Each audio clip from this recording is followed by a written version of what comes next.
Capítulo 15. A Revolução. Algumas nações receberam a reforma de braços abertos, como uma mensagem do céu. Outras terras excluíram a luz do conhecimento bíblico quase completamente. Em certo país, verdade e erro lutaram pelo domínio por séculos, até que, por fim, a verdade do céu foi empurrada para fora. Os limites colocados pelo Espírito de Deus foram removidos de um povo que havia desprezado o dom de sua graça. E o mundo inteiro viu o que acontece quando as pessoas rejeitam a luz de maneira obstinada. Na França, a guerra contra a Bíblia levou à Revolução, um nítido resultado do fato de Roma ter proibido as Escrituras. O movimento apresentou a ilustração mais vívida que o mundo já viu das consequências do ensino da Igreja de Roma. Em Apocalipse, João aponta para os terríveis resultados que sobreviriam de maneira especial à França em decorrência do domínio do homem da iniquidade. Exclua, porém, o pátio exterior, não o meça, pois ele foi dado aos gentios. Eles pisarão a cidade santa durante 42 meses. Darei poder às minhas duas testemunhas, e elas profetizarão durante 1260 dias, vestidas de pano de saco. Quando eles tiverem terminado o seu testemunho, a besta que vem do abismo os atacará e irá vencê-los e matá-los. Os seus cadáveres ficarão expostos na rua principal da grande cidade, que figuradamente é chamada Sodoma e Egito, onde também foi crucificado o seu Senhor. Os habitantes da terra se alegrarão por causa deles e festejarão, enviando presentes uns aos outros, pois esses dois profetas haviam atormentado os que habitam na terra. Mas depois de 3 dias e meio, entrou neles um sopro de vida da parte de Deus, e eles ficaram em pé, e um grande terror tomou conta daqueles que os viram. Apocalipse 11, 2, 3, 7, 8, 10 e 11. Os 42 meses e 1260 dias são a mesma coisa, correspondendo ao período em que Roma oprimiria a Igreja de Cristo. Os 1260 anos começaram em 538 d.C. e terminaram em 1798. Na ocasião, o exército francês prendeu o Papa e este morreu no exílio. Desde então, a hierarquia papal nunca mais conseguiu exercer o poder que tinha antes. A perseguição da Igreja não continuou ao longo dos 1260 anos completos. Em misericórdia por seu povo, Deus encurtou o período dessa ardente prova por influência da Reforma. As duas testemunhas representam as Escrituras do Antigo e do Novo Testamento, testemunhas importantes da origem e permanência da lei de Deus e também do plano da salvação. Elas profetizarão vestidas de pano de saco. Quando a Bíblia foi proibida e seu testemunho foi pervertido, quando aqueles que ousavam proclamar suas verdades eram traídos, torturados, martirizados por sua fé ou forçados a fugir em busca de segurança, as testemunhas fiéis profetizaram em pano de saco. Foi também nos períodos mais sombrios que Deus concedeu sabedoria e autoridade a cristãos fiéis para declarar sua verdade. Se alguém quiser causar-lhes dano, da boca deles sairá fogo que devorará os seus inimigos. É assim que deve morrer qualquer pessoa que quiser causar-lhes dano. Apocalipse 11, 5. Pisotear a palavra de Deus tem consequências mortais. Quando eles estiverem terminando o seu testemunho, verso 7. Quando as duas testemunhas estivessem se aproximando do fim da sua obra de obscuridade, a besta que vem do abismo guerrearia contra elas. Encontramos aqui uma nova manifestação de poder satânico. Embora profetizasse reverência pela Bíblia, a prática de Roma era manter as Escrituras trancadas em uma língua desconhecida, escondidas do povo. Sob seu domínio, as testemunhas profetizaram vestidas de pano de saco, mas a besta que vem do abismo faria guerra aberta e determinada contra a palavra de Deus. A grande cidade em cujas ruas as testemunhas seriam mortas e onde o cadáver delas ficaria é o Egito espiritual. De todas as nações da história bíblica, o Egito foi a que negou com maior ousadia a existência do Deus vivo e resistiu às suas ordens. Nenhum governante jamais ousou se rebelar contra o céu com arrogância maior que o rei do Egito, o faraó. Quem é o Senhor para que eu lhe obedeça e deixe Israel sair? Êxodo 5:2. Isso é ateísmo, e a nação representada pelo Egito na profecia ecoaria uma negação semelhante em relação ao Deus vivo, demonstrando um espírito semelhante de rebeldia. A grande cidade da profecia também é comparada a Sodoma espiritual. A corrupção de Sodoma ficou evidente de maneira especial por meio da impureza sexual aberta. Essa também seria uma característica da nação que cumpriria esse texto bíblico. Assim, de acordo com o profeta, pouco antes de 1798, algum poder de caráter satânico surgiria para guerrear contra a Bíblia, e na terra onde as duas testemunhas da palavra de Deus seriam silenciadas, o ateísmo de Faraó e a luxúria sexual de Sodoma ficariam evidentes. Cumprimento notável. Essa profecia se cumpriu de maneira notável na história da França durante a Revolução de 1793. A França se destaca na história do mundo como o único estado no qual, por decreto da Assembleia Legislativa, foi declarado que Deus não existe. Toda a população da capital e a maioria de outros lugares, tanto mulheres quanto homens, dançaram e cantaram de alegria em aceitação desse anúncio. A França também demonstrou a característica que distinguiu Sodoma. O historiador apresenta em conjunto o ateísmo e a sexualidade libertina do país. Em íntima associação com essas leis que afetavam a religião, estava o decreto que reduzia a união do casamento, o vínculo mais sagrado que os seres humanos podem formar, e cuja permanência contribui para a maior força para a estabilidade da sociedade. Há nada mais que um contrato civil de caráter temporário entre quaisquer duas pessoas que poderiam se envolver e deixá-lo de lado no momento em que assim o desejassem. Sophie Arnaud, a atriz famosa por dizeres espirituosos, descreveu o casamento daquela era como o sacramento do adultério. Oposição cruel, onde também foi crucificado o seu Senhor. Isso também se cumpriu na França. Em nenhum outro país a verdade enfrentou a oposição mais cruel. Por meio da perseguição realizada contra aqueles que se posicionaram em prol do Evangelho, a França crucificou a Cristo na pessoa de seus discípulos. Século após século, o sangue dos santos foi derramado, enquanto os valdenses entregavam a vida nas montanhas de Piemonte pelo testemunho de Jesus Cristo. Os albigenses na França davam um testemunho semelhante. Os discípulos da Reforma foram condenados à morte com terríveis torturas. Reis e nobres, mulheres de berço de ouro e delicadas donzelas deleitaram seus olhos com a agonia moribunda dos mártires de Jesus. Os corajosos huguenotes derramaram o sangue em muitos confrontos difíceis. Protestantes eram caçados como se fossem animais selvagens. Alguns descendentes dos antigos cristãos que permaneceram na França do século XVIII, escondidos nas montanhas do sul, ainda exaltavam a fé de seus pais. Foram arrastados a uma vida inteira de escravidão nos galés. Os mais refinados e inteligentes dos franceses foram acorrentados em terrível tortura em meio a ladrões e assassinos. Outros eram executados a sangue frio, enquanto se ajoelhavam em oração. Seu país, desolado pela espada, pelo machado e pela fogueira, converteu-se em um vasto e sombrio deserto. Essas atrocidades não aconteceram em nenhuma idade das trevas, mas na ilustrada era de Luís XIV. A ciência era cultivada, a literatura prosperava, o clero da corte real e da capital era formado por homens educados e eloquentes que faziam grande demonstração das virtudes da mansidão e da caridade. O pior de todos os crimes. Entretanto, o mais atroz dentre os terríveis atos desses horrendos séculos foi o massacre de São Bartolomeu. O rei da França, incitado por sacerdotes e oficiais da igreja, concedeu permissão para o ato. Um sino tocando no meio da noite foi o sinal para o extermínio. Milhares de protestantes, dormindo dentro de seus lares, confiando na honra do seu rei, foram arrastados para fora e assassinados. O massacre prosseguiu por 7 dias em Paris. Por ordem do rei, estendeu-se a todas as cidades nas quais havia protestantes. Nobres e camponeses, velhos e jovens, mães e filhos, foram esquartejados juntos. Por toda a França, 70.000 dos melhores cidadãos da nação morreram. Quando a notícia do massacre chegou a Roma, o regozijo entre o clero não conhecia limites. O cardeal de Lorraine recompensou o mensageiro com 1.000 moedas de ouro.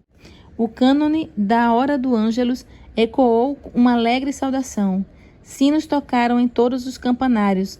Fogueiras transformaram a noite em dia, e o Papa Gregório XIII, acompanhado por cardeais e outras autoridades da igreja, seguiram em longa procissão até a igreja de São Luís, onde o cardeal de Lorraine cantou Te Deum.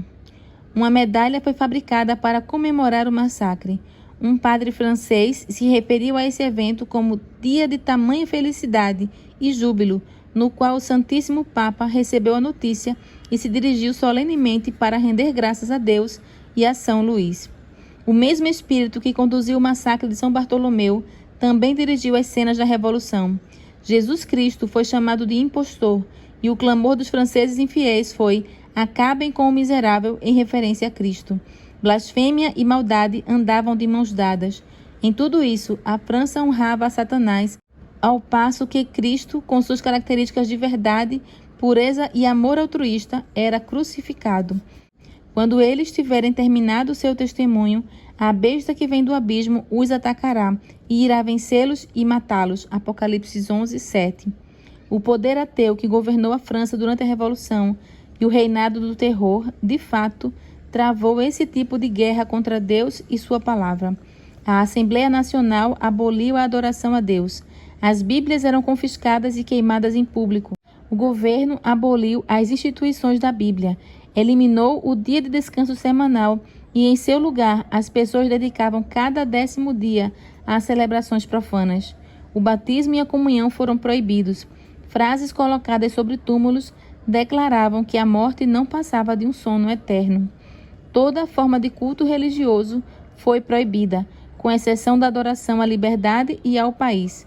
O bispo constitucional de Paris se apresentou para declarar à convenção que a religião a qual ele havia ensinado por tantos anos era, em todos os aspectos, uma fábula inventada pelo clero sem nenhum fundamento, nem na história, nem na verdade sagrada. Em termos explícitos e solenes, negou a existência do Deus a cuja adoração ele fora consagrado. Os habitantes da terra se alegrarão por causa deles e festejarão, enviando presentes uns aos outros, pois esses 2 profetas haviam atormentado os que habitam na terra.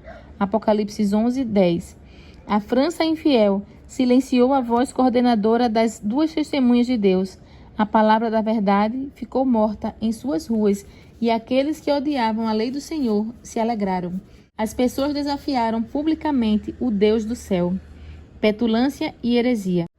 Um dos sacerdotes da nova ordem disse: Deus, se tu existes, vinga teu nome profanado, eu te desafio. Tu permaneces em silêncio, não ousas mandar teus trovões. Depois disto, quem crerá em tua existência? Que eco da declaração de Faraó. Quem é o Senhor, para que eu lhe obedeça e deixe Israel sair? Êxodo 5:2. Diz o tolo em seu coração: Deus não existe. Corromperam-se e cometeram atos detestáveis. Não há ninguém que faça o bem. Salmo 14:1. E o Senhor declara: não irão longe. Porém, como no caso daqueles, a sua insensatez se tornará evidente a todos. 2 Timóteo 3:9. Depois que a França renunciou à adoração do Deus vivo, desceu à idolatria degradante da adoração à deusa da razão, uma mulher imoral, e isso aconteceu na Assembleia Representativa da Nação. Uma das cerimônias dessa época insana não se iguala a nenhuma outra em absurdo, bem como no insulto a Deus. As portas da convenção foram abertas. Os membros do governo da cidade entraram em solene procissão, cantando um hino de louvor à liberdade e escoltando como objeto de sua adoração futura uma mulher velada, a quem chamaram de deusa da razão. Ela foi conduzida à frente, onde foi exibida com grande cerimônia e colocada bem em frente ao presidente. As pessoas a reconheceram como uma das dançarinas da ópera, a deusa da razão. Por toda a nação, onde quer que os habitantes desejavam mostrar que haviam aderido plenamente à revolução, as pessoas imitavam essa apresentação da deusa da razão.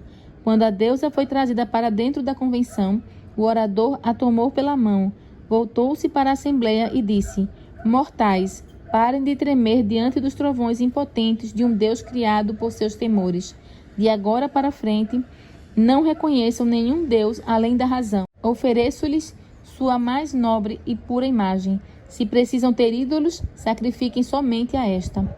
A deusa, depois de ser abraçada pelo presidente, se assentou em um veículo magnífico e foi levada para a Catedral de Notre-Dame, a fim de tomar o lugar de Deus. Ali foi elevada em um grande altar e adorada por todos os presentes. A igreja havia começado a obra que o ateísmo estava terminando, conduzindo a França rapidamente à ruína. Ao se referir aos horrores da Revolução, os escritores dizem que esses excessos foram culpa dos reis e da Igreja. Para se fazer real justiça, é necessário atribuí-los apenas à Igreja.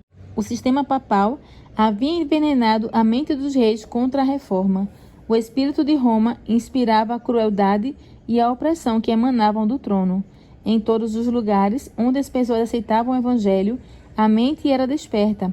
Homens e mulheres começavam a se livrar das cadeias que os haviam mantido na escravidão da ignorância e das superstições.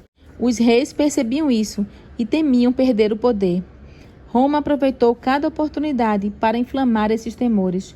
Em 1525, o Papa disse ao regente da França: "Esse fanatismo, o protestantismo, arruinará e destruirá não só a religião, mas todos os estados, toda a nobreza, todas as leis, ordens e posições." Um oficial do Papa advertiu o rei: "Os protestantes subverterão toda a ordem civil, bem como a religiosa. O trono corre tanto risco quanto o altar." Roma conseguiu colocar a França contra a reforma. Os ensinos da Bíblia teriam implantado no coração das pessoas os princípios da justiça, temperança e verdade, os quais consistem na pedra fundamental da prosperidade de uma nação. O pecado é uma vergonha para qualquer povo. Provérbios 14, 34. O trono se firma pela justiça. Provérbios 16, 12 e Isaías 32, 17. O indivíduo que obedece à lei de Deus é o que mais respeita e obedece verdadeiramente às leis do país. Mas a França proibiu a Bíblia. Século após século, cristãos íntegros, dotados de força intelectual e moral, que tinham fé suficiente para sofrer pela fé, trabalharam como escravos nas galés. Morreram queimados ou apodreceram em celas subterrâneas. Por 250 anos após o início da reforma, milhares só encontraram segurança saindo da França. Dificilmente houve uma geração de franceses durante aquele longo período que não visse os discípulos do Evangelho fugirem da fúria insana do perseguidor, levando consigo a inteligência, a arte, a indústria, a ordem, nos quais costumavam ser os melhores do país, para enriquecer as terras onde encontravam refúgio. Se a França houvesse permanecido com todos aqueles a quem repeliu, que país grandioso, próspero e feliz, um padrão para as nações, ela teria sido. Mas um fanatismo cego e implacável caçou de seu solo todo o mestre da virtude, todo promotor da ordem, todo defensor honesto do trono. Por fim, a ruína do Estado foi completa. A Revolução, com todos os seus horrores, foi o resultado. O que poderia ter sido? Com a fuga dos huguenotes, um declínio generalizado se instalou na França. Prósperas cidades manufatureiras caíram em decadência.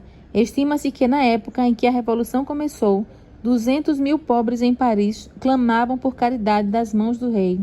Somente os jesuítas prosperavam na nação decadente. O Evangelho teria dado à França a solução para os problemas que levavam perplexidade ao clero, ao rei e aos legisladores, que finalmente fizeram a nação afundar em ruína.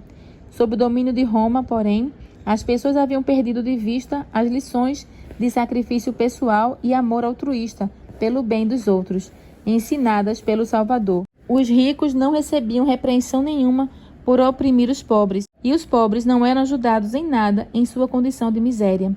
O egoísmo dos ricos e poderosos se tornou cada vez mais opressor.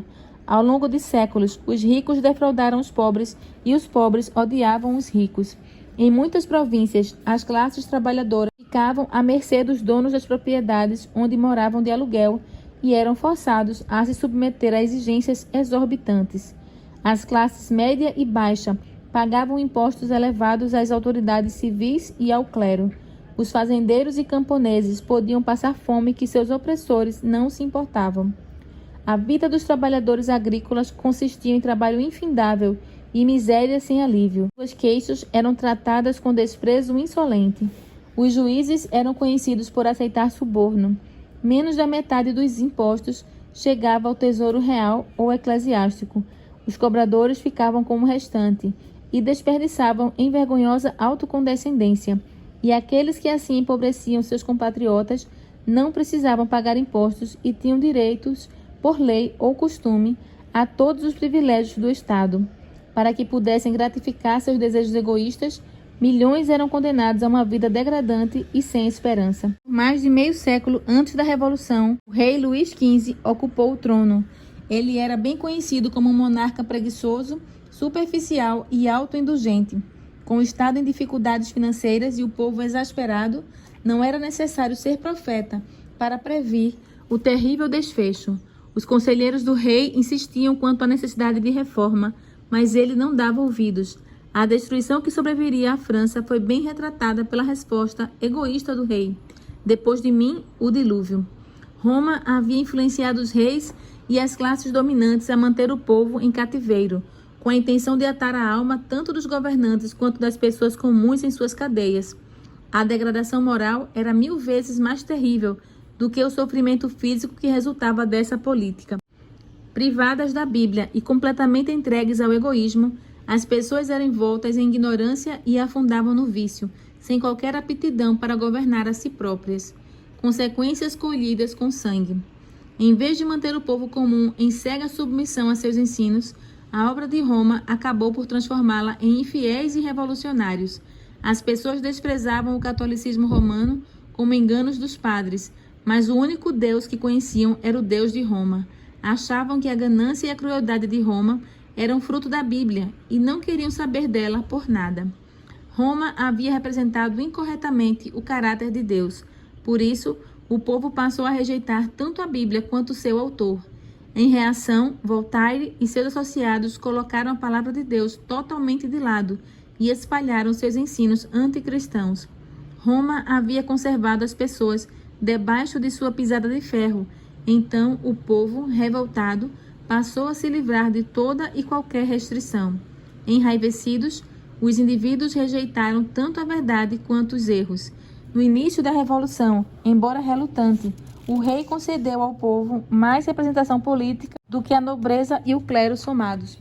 Assim, a balança do poder estava nas mãos do povo, mas este não se achava preparado para usá-lo com sabedoria e moderação. Os cidadãos irados estavam determinados a se vingar. Os oprimidos colocaram em prática a lição que haviam aprendido sobre a tirania e se tornaram opressores daqueles que os tinham oprimido.